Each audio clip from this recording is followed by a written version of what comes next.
చెప్పమ్మా ఏం నుంచి యాదమ్మ వచ్చినావు ఏ సమస్య మణికొండలో మేము శివాజీ నగర్ లో ఉంటాము. ఆ మేము 15 ఏళ్ళు కిరాయికున్నాము. అప్పట్లో ఈ ఇందిరమ్మ పథకం కింద సబితా ఇంద్రారెడ్డి మేడం 18 ఏళ్ల కింద 60 గజాల జాగాలు బొందలగడ్డ సైడ్ అందరికి ఇచ్చింది. అందరు కట్టుకున్నారు, కొంతమంది కట్టుకోలేరు. ఆ, అందరు కట్టుకుని మాదొక్కటి, మాకు 5 ఆడపిల్లలు, మాకు ఆర్థిక పరిస్థితుల వల్ల మేము కట్టలేకపోయాము. ఆ, ఇప్పుడు డప్పు నరసింహ, డప్పు అర్జున్ ఏడ ఆ. జాగాలు కాలుంటే వాళ్ళు సర్టిఫికెట్లు తయారు చేసుకొని మా ఇది తీసేసుకుంటున్నారు. మీద అది గవర్నమెంట్ ఆ, జాగానా లేదా మాకు మీ జాగానా? మాకు గవర్నమెంట్ ఇచ్చి నాకు మీకు 5 ఇచ్చింది మీ ఆడపిల్లలు దగ్గర ఉన్నారండి. మీ దగ్గర అన్ని ఉన్నాయా దాని? అన్ని ఉన్నాయి, ఆ, కాయిదాలు అన్ని ఉన్నాయి. మాకు గవర్నమెంట్ మాకు ఆర్థిక పరిస్థితి వలన మేము పిల్లల ఫీజులు చదువుకోవడం అని కట్టలేకపోయాము.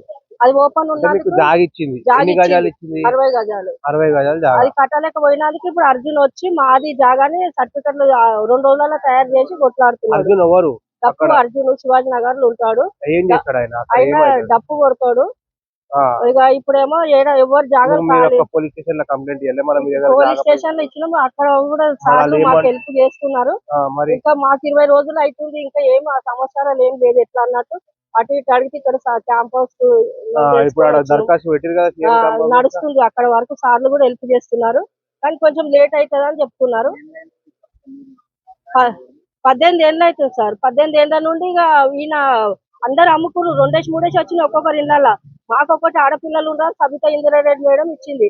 ఇంకా మనం కట్టలేకపోయినందుకు ఇప్పుడు అది మాదే అని గుంజుకుంటుండు. ఆయనతో పాటు ఒక 30 మంది ఇప్పటిదాకా జాగా మీదకి అసలు పోలే. పోయినా. మేము 18 ఏళ్ల కింద బేస్ మీట్ కట్టినాం, కరెంట్ మీటర్ ఉంది, నల్లా ఉంది. 18 నెలల నుంచి ఇప్పటిదాకా పోలే అసలు ఎప్పుడు మధ్యలో. పోతాం వస్తాం, కరెంట్ బిల్ కూడా తెచ్చుకుంటాము. అది మీ పేరు మీదే మా ఉందా? పేరు మీద మళ్ళీ ఉంది. అట్లా వాళ్ళు కబ్జా ఆయన చేసుకుంటారు. నడుస్తుంది అట్లా. అందులో మన శివాజీ నగర్ లో మాలలు మాదిగోళ్ళు ఎక్కువ అని ఉన్నారు. ఎక్కువలు కూడా ఎవరు ఏం చెప్పినా కూడా ఆడు అతడే చేస్తాడు. ఏమన్నా అంటే అందరితో గొడవ పెట్టుకోనికి వస్తాడు. రేపు సీఎం రేవంత్ రెడ్డి గారికి ఏం చేద్దాం అనుకుంటున్నారు? మాకు ఇది న్యాయం చేయాలి సార్. ఆయన చాలా అన్యాయం చేస్తున్నాడు. ఆల్రెడీ మా అమ్మమ్మల బొందకాడ కబ్జా చేసి మా తమ్ముడు చనిపోయిన వయసు తమ్ముడు. మా తమ్ముడు చనిపోయిన చూసి ఆ జాగా అమ్మేసుకున్నాడు. మేము అయినా ఏమన్నా మా అమ్మమ్మ బొందకాడ ఎందుకు తీసుకుంటామని. మళ్ళీ ఇప్పుడు మేము ఏదో కట్టలేక మేము ఉంటే మా జాగా కాడికి వచ్చి, మా చెల్లె పెళ్లి కాలేదు, మా అమ్మ నాయన చనిపోయారు, మా చెల్లె జాగా టార్గెట్ లో పెడుతున్నాడు. 2 3 సార్లు గొడవ పెట్టుకుంటుండు. ఏమంటే ఇక ఆడవాళ్ళని ఇప్పుడు 30 మందిని మా ఇంటి మీకు రోజులు ఇచ్చింది, కావాలంటే మీకు అది సిటీ పంపిస్తా, మరి ఇట్లా చేసి మాకు ఉండాలంటే భయం అవుతుంది. అక్కడ అంతా ఎక్కడెక్కడ వాళ్ళు వచ్చిన వాళ్ళు మంచిగా బతుకుతారు. మా అమ్మమ్మలు అదే, మా అమ్మది అదే. నేను వచ్చి 30 ఏళ్ళు అవుతుంది, మేము అక్కడనే ఉంటున్నా. మీరు పోయిర్రా లోకల్ లీడర్లకు, మీ ఎమ్మెల్యే కానీ మీరు అక్కడ లోకల్ అంటారు కదా ఎంపీటీసీ మేము ఇప్పుడు ఈయన దగ్గరికి తిప్పలగొండ సర్పంచ్ కస్తూరి నరేందర్ దగ్గరికి పోయినాము. పోయిర్రా? బీఆర్ఎస్ పార్టీ వాళ్ళేనా వాళ్ళు? లేదు, కాంగ్రెస్ పార్టీ. కాంగ్రెస్ పార్టీయేనా? మళ్ళా ఆయన అన్నాడు, సార్ అన్నాడు గుట్లా, సార్ ఏమన్నాడు, మీరు కంప్లైంట్ ఇవ్వండి అమ్మా కమిషనర్ ఆఫీస్ లో అన్నాడు. అక్కడికి పోయినాము. మళ్ళీ దాని తర్వాత ఇక పోలీస్ స్టేషన్ కి వచ్చాము. ఇక్కడ 20 రోజులు కావస్తుంది తిరగడము. అయితే టైం పడతామా, చెకింగ్ లో ఉన్న అవుతుంది కేసు అని చెప్పిండు. ఇంకా నరేష్ మా శివాజీ నగర్ లో నరేష్ ఉంటాడు, ఆయన దగ్గర కూడా పోయినాము. ఆయనను కూడా, ఆయన మాట కూడా వాళ్ళు వినట్లేదు. ఇక మన మొత్తం 10 ఏళ్ళకి వచ్చినట్టు అందరు భయపట్టిస్తారు. ఎవరు చూసినా అమ్మ వాళ్ళు అంటారు. చుట్టుపక్కల వాళ్ళని కూడా కొట్టి కొట్టి ఇడిస్తారు, వాళ్ళ కొడుకులు వాళ్ళు. మా చెల్లె ఇప్పుడు మీకు కబ్జా చేసిన వాళ్ళు వాళ్ళు ఏ పార్టీ ఉన్నారు? వాళ్ళు బీఆర్ఎస్ పార్టీ? వాళ్ళది ఏ పార్టీ? దండోరి పార్టీ. సంగీత వాళ్ళది ఏ పార్టీ?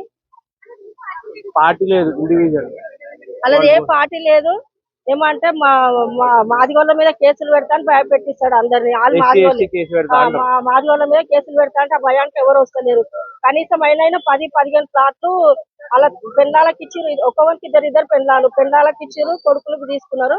మళ్ళీ వేరే వాళ్ళు తల్లిదండ్రులు పిల్లలు లేని వాళ్ళని చూసుకొని అవి కబ్జాలో చేసుకుంటున్నాడు. మరి ఇది ఎక్కడ న్యాయం సార్? మరి ఎంతవరకు కరెక్ట్? బొందలగడ్డ ఒక 60 70 బొందాలు ఉండే, అవన్నీ తీసేసిండు. అలా కొన్ని డబ్బులు ఇస్తాంటే వాళ్ళకి ఆశ అయిపోయింది. ఆయన చుట్టూ పెట్టుకున్నాడు ఇప్పుడు వాళ్ళని. వాళ్ళంతా వచ్చి మా మీద బూతులు తిడుతున్నారు. తెలంగాణ భాష మొత్తం ఊజ్ చేసిరు.